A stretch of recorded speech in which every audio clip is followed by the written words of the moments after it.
Amigas, amigos, olá! A extrema-direita internacional mundial, o neofascismo, em vários governos no mundo tem uma estratégia, nos últimos anos, poderíamos dizer nas últimas décadas, de desconsideração e esvaziamento de entidades internacionais importantes, como a Organização Mundial do Comércio, a Organização Mundial da Saúde, a Organização das Nações Unidas.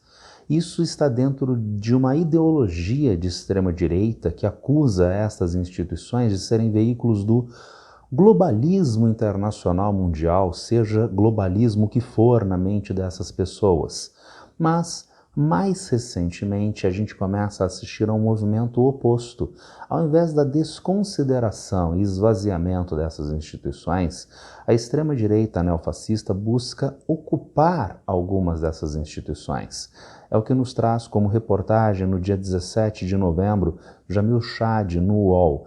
Diz a reportagem: ultradireita avança por controle de órgãos de direitos humanos nas Américas e ainda mais, nos últimos 2 anos, o movimento conservador pela região passou a considerar uma infiltração na entidade, a Comissão Interamericana de Direitos Humanos, inclusive para poder legitimar suas políticas em governos nacionais no hemisfério ocidental.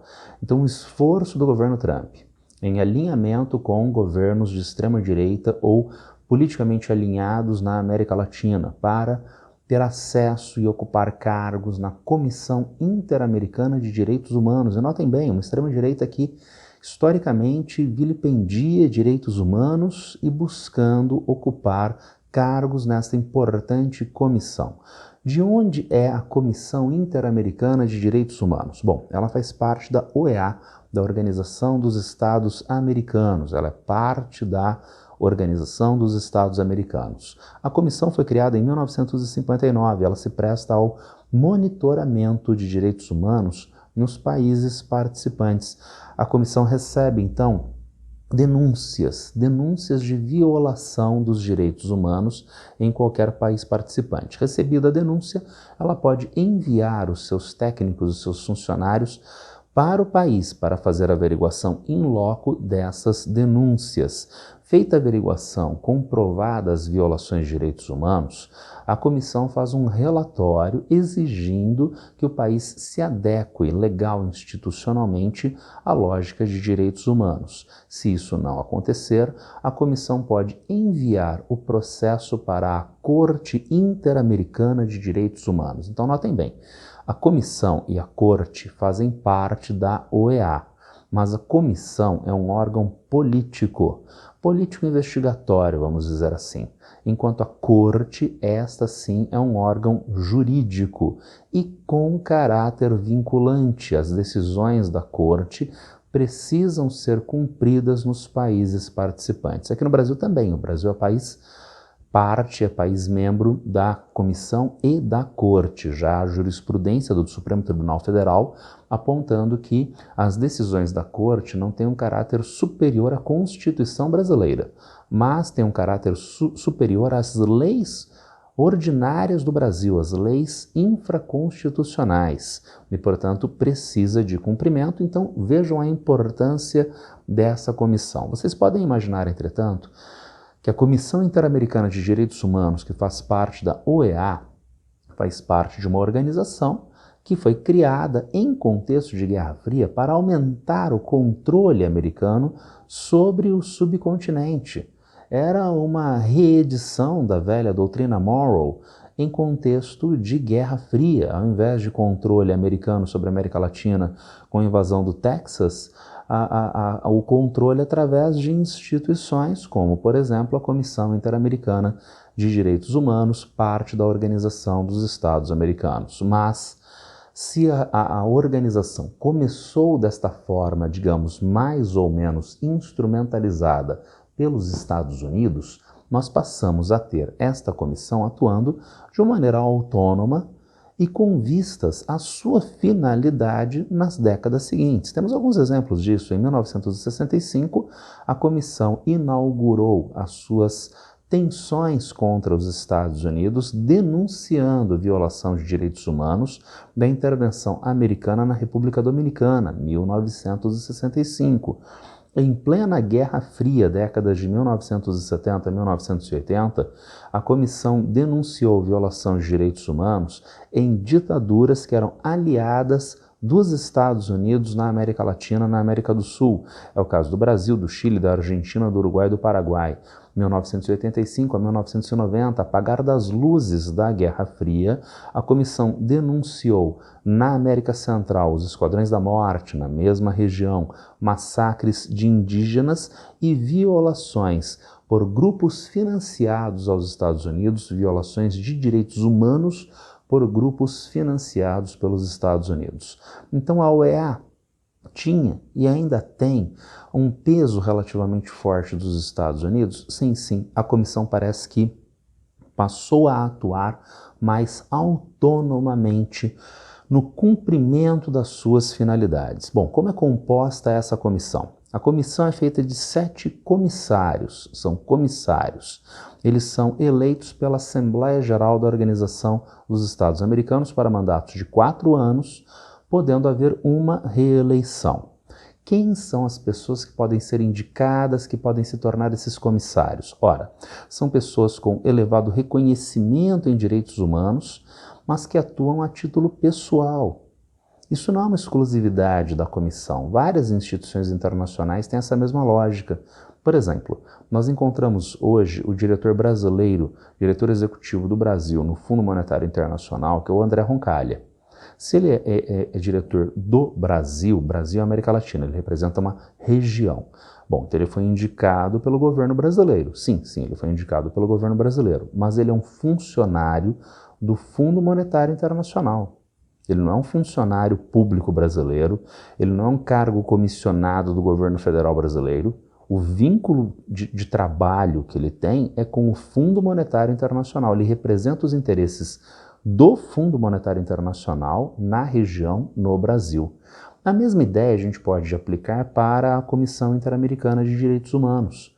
Então é o país que indica a pessoa, mas a pessoa atua à luz da sua lógica pessoal, do seu histórico de vida, da sua experiência, do seu conhecimento, expertise, ligado à ideia de direitos humanos. Isso é importante, porque é uma pessoa que tem um histórico ligado à proteção de direitos humanos, desenvolveu relações pessoais, relações institucionais dentro desta lógica, e vai colocar tudo isso a perder na defesa de um governinho ditatorial. Não, não vai.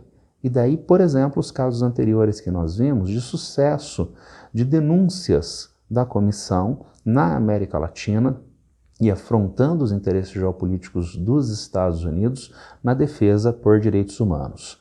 Finalmente, os comissários, eles não têm uma distribuição regional. Existem instâncias que têm uma distribuição de assentos que é regionalizada. Por exemplo, o Conselho de Segurança das Nações Unidas. Não é o caso da comissão. Entretanto, há um esforço por parte da indicação de candidatos, da eleição de candidatos, para que não haja todos os 7 comissários dos Estados Unidos e do Canadá, todos os 7 comissários do Brasil e do Paraguai. Então, há um esforço prático de distribuição geográfica, mas não há um assento reservado para diferentes regiões. Dito isso, quem são os atuais comissários? Eu tirei do site da própria comissão a lista dos atuais comissários. Nós temos o Uchoa, o Apochaque, o Orellana, o Clark, o Pulido e a Dimices. Eles são os atuais comissários. Opa, eu falei 6 nomes e são 7 comissários. Sim, porque o Ari Bulcan é o comissário indicado pela Guiana, é o comissário de naturalidade da Guiana, mas ele pediu afastamento recentemente. Ele pediu afastamento porque ele foi indicado para a Corte de Justiça do Caribe e, portanto, abriu mais uma vaga. O próprio site da comissão nos traz o mandato dos atuais 6 comissários. E aí que começam a aparecer alguns problemas. O Uchoa, o Orellana, o Uchoa, a Clark e o Pulido, eles 3 estão fechando seu mandato agora no final de 2025. Opa, serão 3 cadeiras, mais uma, 4 com a cadeira do Bulcan. A gente tem mais da metade sendo alterada, mais ou menos. Vamos considerar por partes.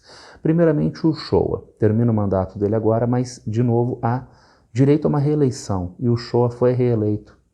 Havia, inclusive, uma tensão com o Brasil, porque os dois candidatos fortes para a eleição neste assento eram o Shoa e o representante brasileiro. O Brasil abriu mão do voto no seu representante, com o compromisso mexicano de votar no representante brasileiro na próxima abertura de cadeira, e o Shoa foi reeleito, o que é bastante bom para os setores progressistas da América do Sul, da América Latina, porque o Shoa é do México e tem uma posição político-ideológica de centro-esquerda.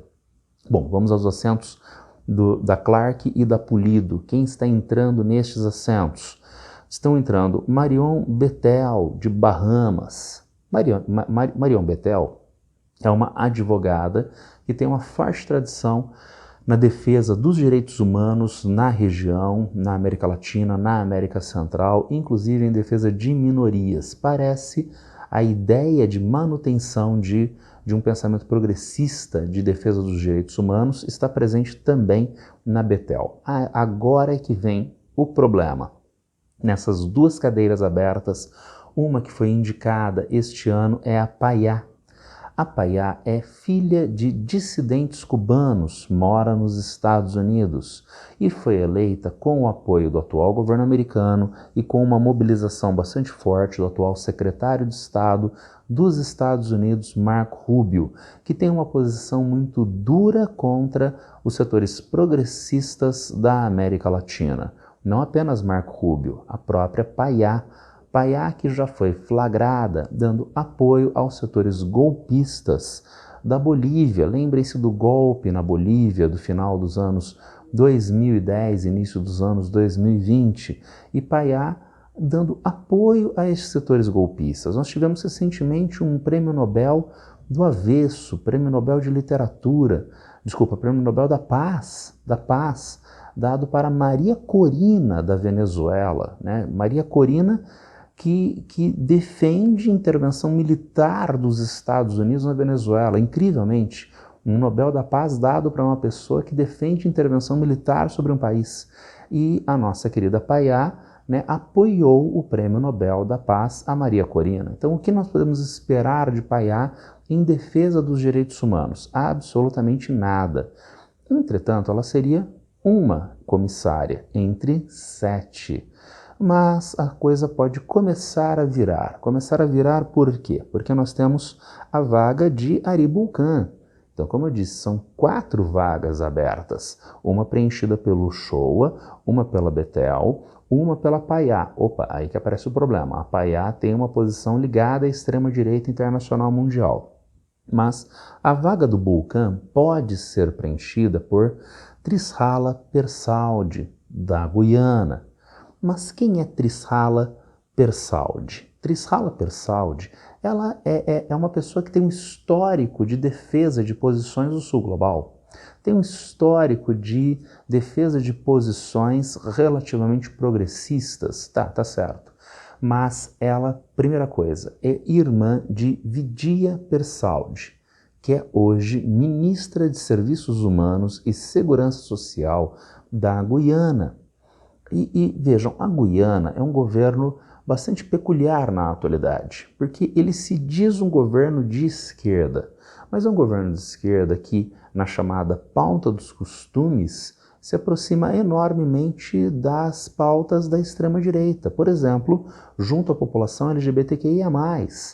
Então é uma estranha esquerda com pensamento político, pensamento cultural extremamente conservador ou até reacionário. Só que vejam, da Guiana. A Guiana tem, nos últimos anos, tensões político-territoriais com a Venezuela, tensões pela região de Essequibo, o que gerou uma aproximação política da Guiana com o governo dos Estados Unidos, já em governo Joe Biden, mais ainda em governo Donald Trump, com a Guiana apoiando a ideia de tropas dos Estados Unidos no Caribe na atualidade. Como eu disse há pouco, nós temos os comissários que atuam de forma pessoal, indicados que são pelos seus governos. mas nós podemos esperar que alguns comissários tenham uma atuação que seja mais vinculada praticamente às demandas político-ideológicas dos seus próprios governos. Potencialmente, a Trishala, que tem uma irmã no Ministério da Guiana, que hoje tensiona com a Venezuela em alinhamento com os Estados Unidos, Guiana que tem uma estrutura política na área da cultura que se aproxima da extrema-direita de Donald Trump. Não apenas isso, não apenas a Guiana e a Comissão. Nós temos aqui na América do Sul uma tendência de governos de direita nos últimos meses, nos últimos anos, concretizada nos últimos meses. Na Bolívia, o MAS, Movimento ao Socialismo, perdeu as últimas eleições presidenciais e nós teremos um governo de dita centro-direita no próximo mandato na Bolívia. Dito de centro-direita, mas que está fortemente vinculado às demandas americanas. Por exemplo, a sandice de alcunhar PCC e Comando Vermelho, facções criminosas do Brasil, crime organizado do Brasil, como organizações terroristas, isso foi validado por Paraguai, Argentina e Bolívia. A Argentina, a gente sabe, o governo do insano de extrema-direita, Javier Milei. Mas e o Paraguai, que a imprensa diz que tem um governo de centro-direita? E a Bolívia, que tem um presidente de centro-direita eleito? Acompanharam a mesma tendência. E no caso, o Chile já teve eleições presidenciais de primeiro turno agora nos últimos dias. Foi para o segundo turno duas pessoazinhas, a Janete Jara de esquerda e o José Antônio Casti de extrema-direita, chamado de Bolsonaro do Chile. Ele tem, segundo as últimas pesquisas de intenção de voto, 61% das intenções de voto para o segundo turno do dia 14 de dezembro. Então, como fica esta América do Sul? Fica com uma Bolívia de centro-direita, mas que se comporta em alinhamento com os Estados Unidos. Um Chile que no ano que vem vai ter um governo de extrema-direita e, portanto, com um alinhamento natural com os Estados Unidos. Uma Guiana que se diz de esquerda, mas que se alinha geopoliticamente e na pauta de costumes aos Estados Unidos de extrema-direita, inclusive potencialmente a sua eventual representante, a Trishala, na Comissão Interamericana de Direitos Humanos. É uma penetração lenta, mas bastante forte, consistente, das ideologias de extrema-direita do norte global junto à América Latina. E vamos tentar traduzir isso em um exemplo, para nós vermos a importância desta comissão e da composição desta comissão. Vamos pensar em um exemplo, primeiramente, meramente hipotético. A reunião dos 7 comissários da Comissão Interamericana de Direitos Humanos, porque há uma denúncia de violação aos direitos humanos aqui no Brasil. Bom, então os comissários se reúnem, debatem e votam. Eles votam e a votação chega a 4 dos 7 membros que identificam que o Brasil sim afrontou direitos humanos, no caso específico, no caso hipotético em tela.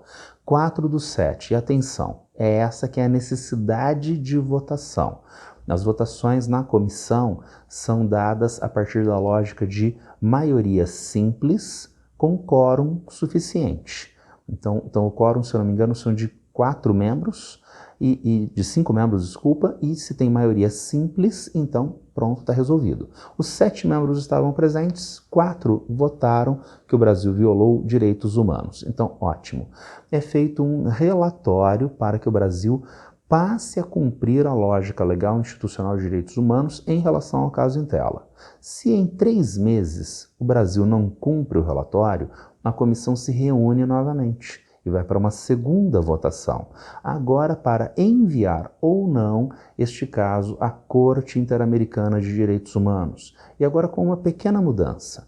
Precisa haver 4 votos contrários para que não haja a subida à Corte Interamericana de Direitos Humanos. Então, notem, fica mais difícil para o país que é objeto da comissão neste momento, porque ele precisa fazer lobby para que não haja estes votos necessários, tá certo? Mas não houve esse lobby bem sucedido pelo Brasil e o caso foi subido à Corte Interamericana de Direitos Humanos. Notem então que a quantidade de membros que tem uma posição mais ou menos progressista, de fato vinculada à noção de direitos humanos, é fundamental. Numa votação onde nós temos um colegiado de apenas 7 membros e decisão por maioria simples, e ainda com a potencial ausência de algum membro em alguma votação. Então é muito importante essa entrada de expoentes da extrema-direita que não são comprometidos com direitos humanos nesta comissão. Bom, e para finalizar, traduzindo o caso hipotético que eu levantei em um caso real. Nós temos aqui da ONG Conectas, uma manchete que diz: organizações alertam ONU e OEA para a estratégia deliberada de confronto armado no Rio de Janeiro. Trata-se do episódio recente com 121 mortos na desastrada dita operação policial pelo governador Castro, na operação de massacre que foi realizada pela Polícia Militar do Rio de Janeiro nos complexos da Penha e do Alemão. Isso está sob o escrutínio da Comissão Interamericana de Direitos Humanos. Então, uma quantidade maior ou menor de comissários que têm uma vinculação de fato com a ideia de direitos humanos é fundamental para o cumprimento efetivo da sua missão. Bom, era isso por hoje, o podcast tratando rapidamente sobre o problema da entrada da extrema-direita em importantes instituições internacionais mundiais e, em especial, na Comissão Interamericana dos Direitos Humanos. Quem tiver alguma dúvida ou algum problema já sabe, é só me encontrar a qualquer tempo nas redes sociais. Abraço para todas e todos e boa sorte.